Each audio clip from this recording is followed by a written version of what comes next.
আসসালামু আলাইকুম। Channel I সংবাদে আপনাদের সবাইকে আমন্ত্রণ জানাচ্ছি আমি আল আভি জাহান। বিস্তারিত সংবাদের শুরুতেই জানিয়ে দিচ্ছি ফ্রেশ আটা ময়দা সুজি সংবাদ শিরোনামগুলো। চিকিৎসার জন্য আজ লন্ডন যাচ্ছেন বেগম খালেদা জিয়া। কাতারের আমিরের পাঠানো বিশেষ এয়ার অ্যাম্বুলেন্সের রাত্রে যাত্রা। তিব্বত নেপাল সীমান্তে 7.1 মাত্রার শক্তিশালী ভূমিকম্প, বাংলাদেশ এবং ভারতেও কম্পন অনুভূত।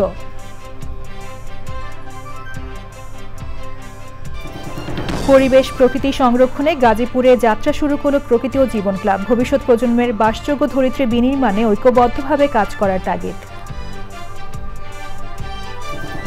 এবং বিপিএল এর সিলেট পর্ব শুরুর দিনে স্বাগতিকদের হারিয়ে রংপুর রাইডার্সের টানা চতুর্থ জয়, অ্যালেক্স হেলসের সেঞ্চুরি।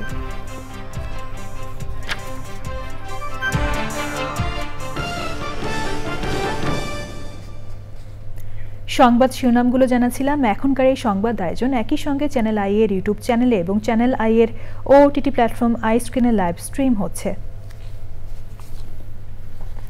এবার বিস্তারিত। উন্নত চিকিৎসার জন্য লন্ডনে যাচ্ছেন সাবেক প্রধানমন্ত্রী ও বিএনপি চেয়ারপারসন বেগম খালেদা জিয়া। কাতারের আমিরের পাঠানো বিশেষ এয়ার অ্যাম্বুলেন্সে রাতেই লন্ডনের উদ্দেশ্যে ঢাকা ছাড়বেন বেগম খালেদা জিয়া। চিকিৎসক ও ব্যক্তিগত কর্মকর্তা সহ খালেদা জিয়ার সফর সঙ্গী হচ্ছেন 15 জন। লন্ডনে প্রাথমিক চিকিৎসা শেষে যুক্তরাষ্ট্রের মেরিল্যান্ডে জনস হপকিন্স বিশ্ববিদ্যালয় হাসপাতালে যাওয়ার কথা রয়েছে। আক্তার হোসেনের রিপোর্ট। দীর্ঘদিন ধরেই আর্থ্রাইটিস, লিভার সিরোসিস, হৃদরোগ, কিডনি সমস্যা সহ নানা স্বাস্থ্য জটিলতায় ভুগছেন ৭৯ বছর বয়সী সাবেক প্রধানমন্ত্রী ও বিএনপি চেয়ারপারসন বেগম খালেদা জিয়া। স্বাস্থ্যগত ঝুঁকি বিবেচনায় এবং পরিপূর্ণ চিকিৎসার জন্য শুরু থেকেই বিদেশে মাল্টিডিসিপ্লিনারি হাসপাতালে নেওয়ার পরামর্শ দিয়েছিলেন চিকিৎসকেরা।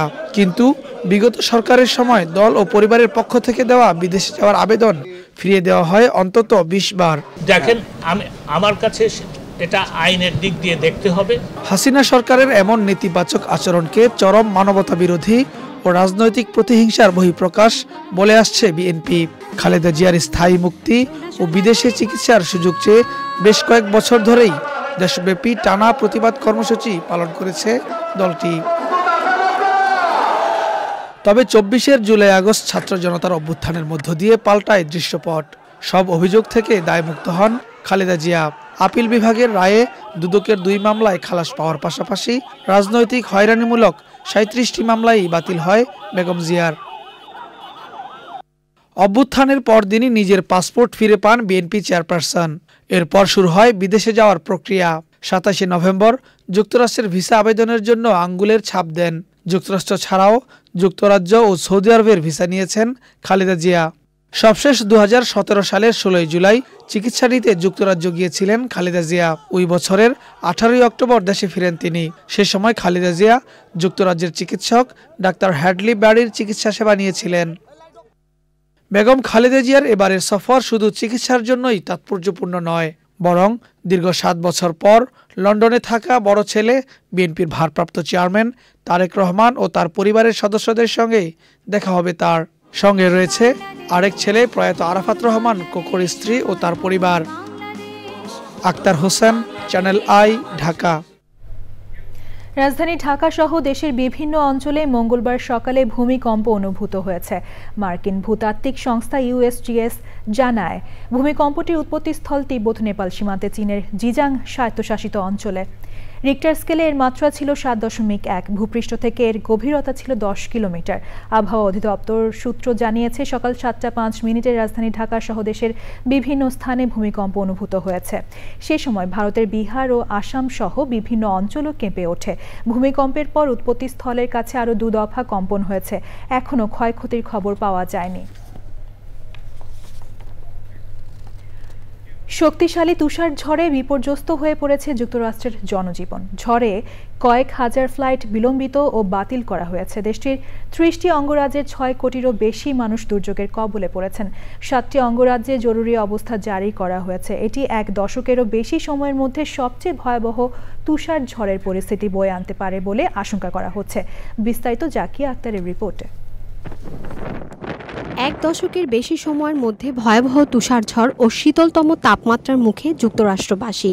দেশটির মধ্যাঞ্চলে শীতকালীন তুষারঝড়ে বেশ কয়েকটি অঙ্গরাজ্যে জরুরি অবস্থা জারি করা হয়েছে। বিভিন্ন গণমাধ্যমের ভিডিওতে দেখা যায় এরই মধ্যে ওইসব এলাকায় 2 ইঞ্চিরও বেশি তুষারপাত হয়েছে। তুষারপাতের কারণে দেশটির সেন্ট লুইস মিসৌরি বিমানবন্দর সবচেয়ে বেশি ক্ষতিগ্রস্ত হয়েছে। 2000-এরও বেশি ফ্লাইট বিলম্বিত হয়েছে এবং আরও কমপক্ষে 1500 ফ্লাইট বাতিল করা হয়েছে। তুষারঝড়ের কারণে কয়েকটি অঙ্গরাজ্যে স্কুল ও সরকারি অফিস বন্ধ করে দেওয়া হয়েছে। স্থানীয় সময় সোমবার ওয়াশিংটনেও ভারী তুষারপাতের পূর্বাভাস দেওয়া হয়েছে। দেশটির জাতীয় আবহাওয়া অফিস জানিয়েছে তুষারঝড়টি আটলান্টিক এলাকা থেকে এখন যুক্তরাষ্ট্রের মধ্যাঞ্চলের দিকে এগিয়ে যাচ্ছে। এক দশকের বেশি সময়ের মধ্যে এটি যুক্তরাষ্ট্রের সবচেয়ে ভয়াবহ তুষারঝড় হতে পারে বলে সতর্ক করেছে দেশটির আবহাওয়া বিভাগ। 6 কোটিরও বেশি মানুষ তুষারঝড়ের কবলে মারাত্মক সমস্যার সম্মুখীন হতে পারে বলে সতর্ক করেছেন দেশটির আবহাওয়াবিদরা। সুমেরু অঞ্চলে প্রবল বাতাস সহ এই ঝড় স্থানীয় সময় সোমবার পর্যন্ত যুক্তরাষ্ট্রের পূর্বাঞ্চলে বয়ে যেতে পারে। এতে ওইসব অঞ্চল গভীর বরফে চাপা পড়ার আশঙ্কা করছে দেশটির national weather service NWS। Zakia Akhtar, channel I. যশোরে শীত পরিস্থিতির উন্নতি হয়েছে, আজ তাপমাত্রাও বেড়েছে। এ নিয়ে জানাতে যশোর শহরের ঈদগাহ মোড়ে আছেন আকরামুজ্জামান। যশোরের শীত পরিস্থিতি নিয়ে জানতে যাচ্ছি তার কাছে। আকরাম, আজ তো যশোরে গত কয়েক দিনের চেয়ে তাপমাত্রা বেড়েছে, তো সেখানকার অবস্থা কেমন দেখছেন?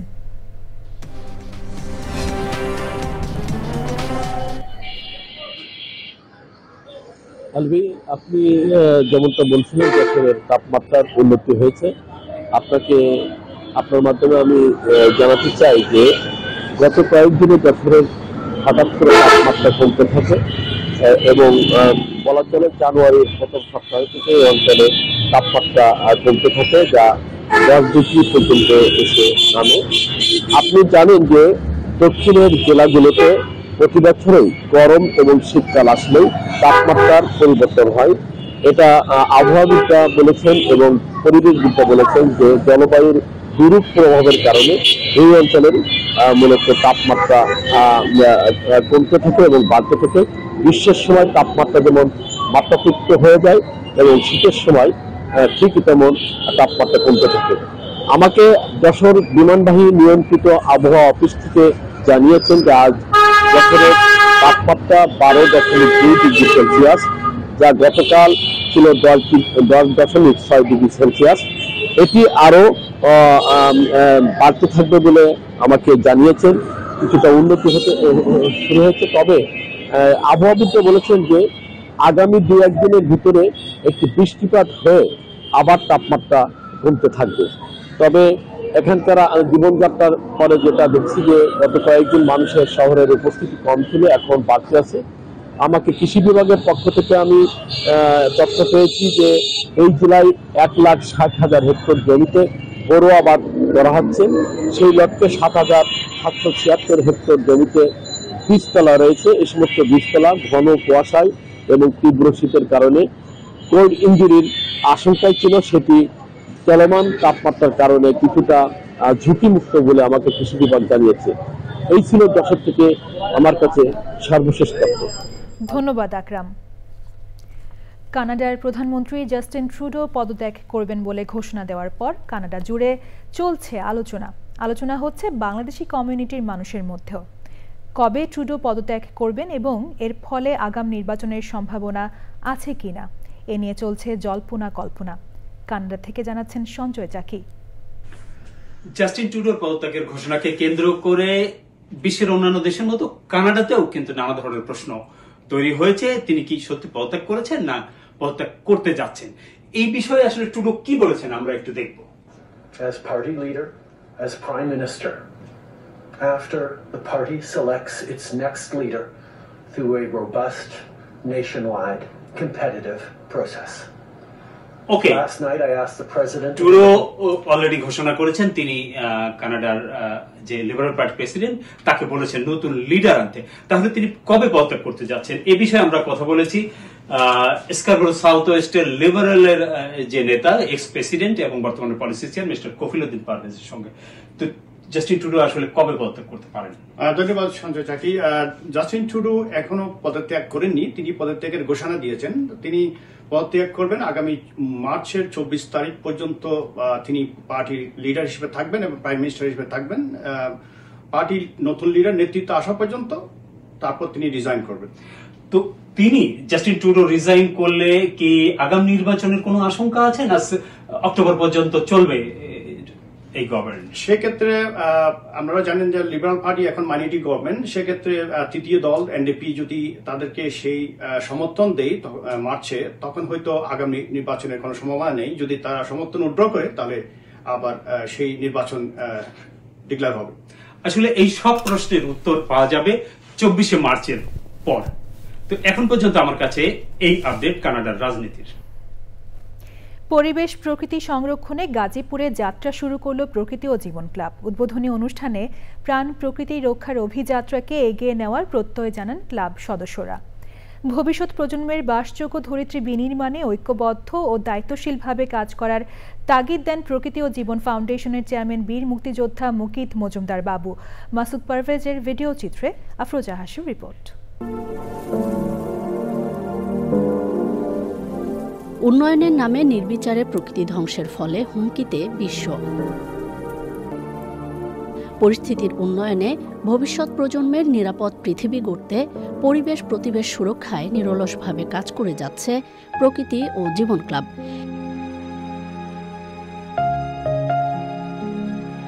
এই প্রয়াসের অংশ হিসেবে গাজীপুরে প্রকৃতি ও জীবন ক্লাবের অভিযাত্রা।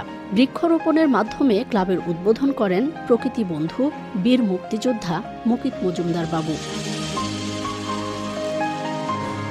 এরপর পরিচিতি অনুষ্ঠানে সম্মাননা জানানো হয় ক্লাবের সদস্যদের।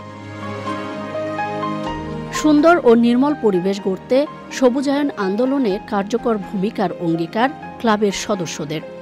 তিনি জীবন বাজি রেখে দেশকে স্বাধীন করেছিলেন, এখন আবার দেশ যাতে সুস্থ থাকে, সুন্দর থাকে, সেই চেষ্টা করে যাচ্ছেন। সেই চেষ্টার অংশ হতে পেরে আমি নিজেকে গৌরবান্বিত মনে করছি।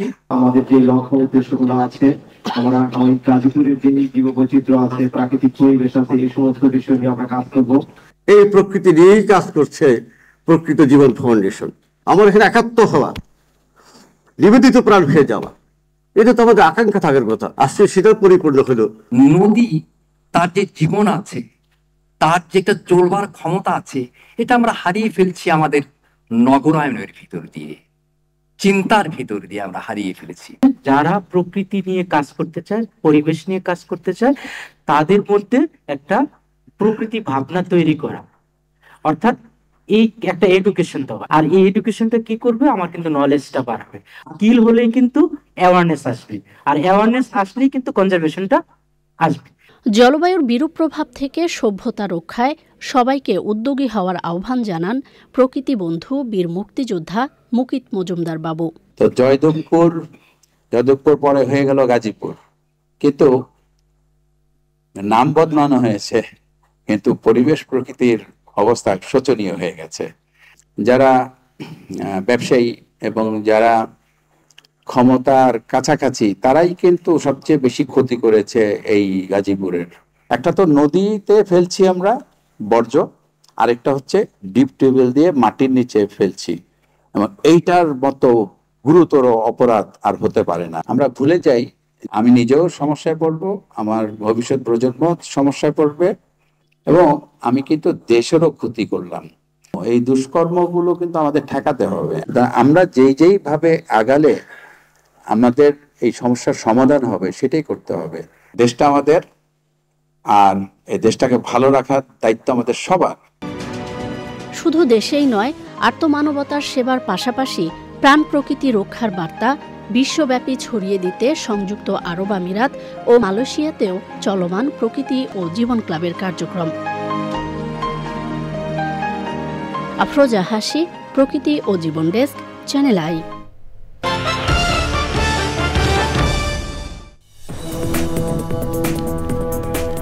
ফিরে এলাম বিরতির পর। গাজায় ইসরায়েলি হামলায় অন্তত 14 ফিলিস্তিনি নিহত হয়েছে। অভিযানের সময় প্রাণ হারিয়েছে এক ইসরায়েলি সৈন্য। গাজায় ত্রাণ পণ্যবাহী গাড়ির বহরে ইসরায়েলি হামলার নিন্দা জানিয়েছে জাতিসংঘ। গতরাতে গাজার ঘনবসতিপূর্ণ এলাকাগুলোতে হামলা চালায় ইসরায়েলি বাহিনী। এদিকে তীব্র শীতে বিপর্যস্ত হয়ে পড়েছে গাজার জনজীবন। যুদ্ধে ঘরবাড়ি হারানো মানুষদের মানবেতর জীবনযাপন করতে হচ্ছে। ফিলিস্তিন ভিত্তিক সংবাদ মাধ্যম জানিয়েছে জেরুজালেমে ফিলিস্তিনের আরও জায়গা দখল করে নিয়েছে ইসরায়েল। এবার রয়েছে নিটোল টাটা কৃষি সংবাদ।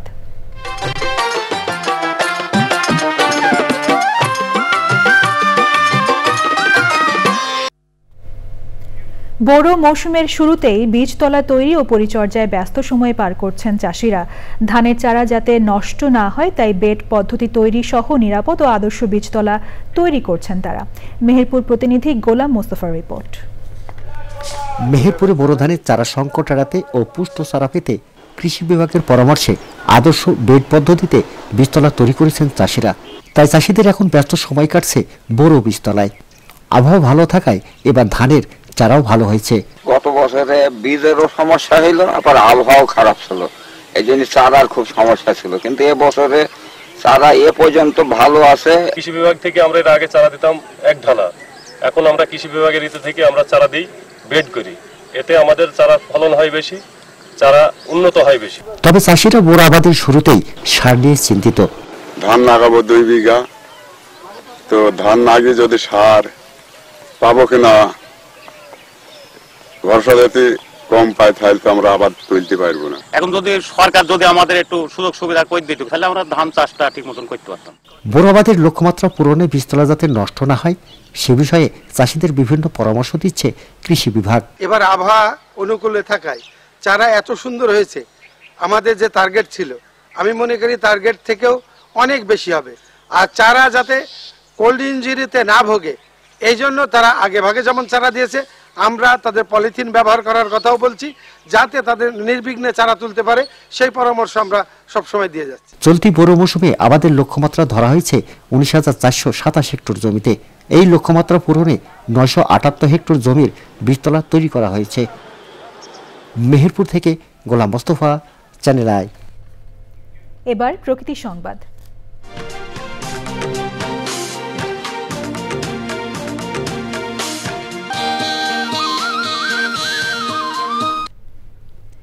দীর্ঘদিনের দখল দূষণে অস্তিত্ব সংকটে সিরাজগঞ্জের ঐতিহ্যবাহী কাটাখালী নদী। এক সময়ের খরস্রোতা নৌপথ এখন ভাগাড়। মশা মাছি সহ নানা রোগের প্রাদুর্ভাবে হুমকিতে জনস্বাস্থ্য। খনন ও পরিকল্পিত উন্নয়নে কাটাখালী নদী বাঁচানোর দাবি সিরাজগঞ্জবাসীর। নদীটি পুনরুদ্ধারে সবার সচেতনতা ও সহায়তার আহ্বান পানি উন্নয়ন বোর্ডের। ফেরদৌস রবিনের তথ্য, ভিডিওচিত্রে আফরোজা হাসির রিপোর্ট। বাণিজ্য ও যাতায়াত সুগম করতে ব্রিটিশ শাসনামলে সিরাজগঞ্জের বুকে খনন করা হয় কাটাখালী নদী। সময়ের গুরুত্বপূর্ণ নৌপথে নেই কোনো পানি প্রবাহ। অব্যবস্থাপনা আর অবহেলায় দখল হয়ে গেছে কাটাখালীর বিভিন্ন অংশ।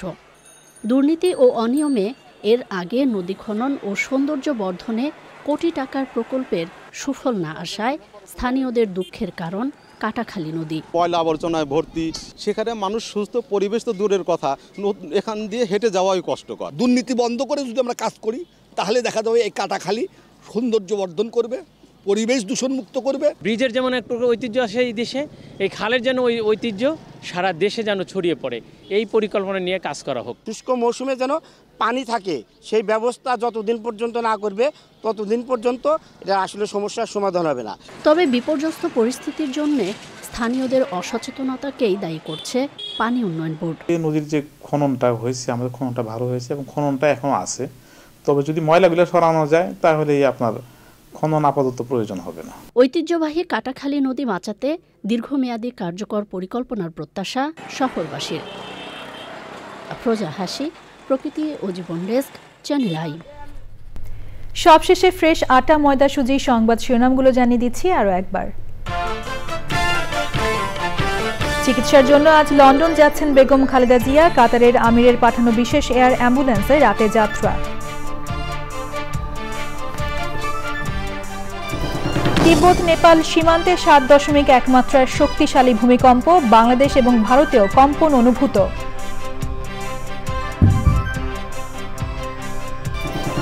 পরিবেশ প্রকৃতি সংরক্ষণে গাজীপুরে যাত্রা শুরু করলো প্রকৃতি ও জীবন ক্লাব। ভবিষ্যৎ প্রজন্মের বাসযোগ্য ধরিত্রী বিনির্মাণে ঐক্যবদ্ধভাবে কাজ করার তাগিদ।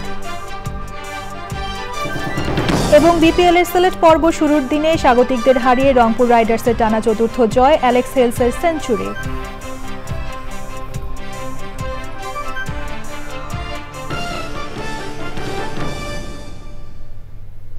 চ্যানেল আই এর সর্বশেষ সংবাদ জানতে ভিজিট করুন channelionline.com এ। যুক্ত থাকুন আমাদের সোশ্যাল মিডিয়া প্ল্যাটফর্মগুলোর সাথে। পরবর্তী শীর্ষ খবর দেখার আমন্ত্রণ রইল। ধন্যবাদ সবাইকে।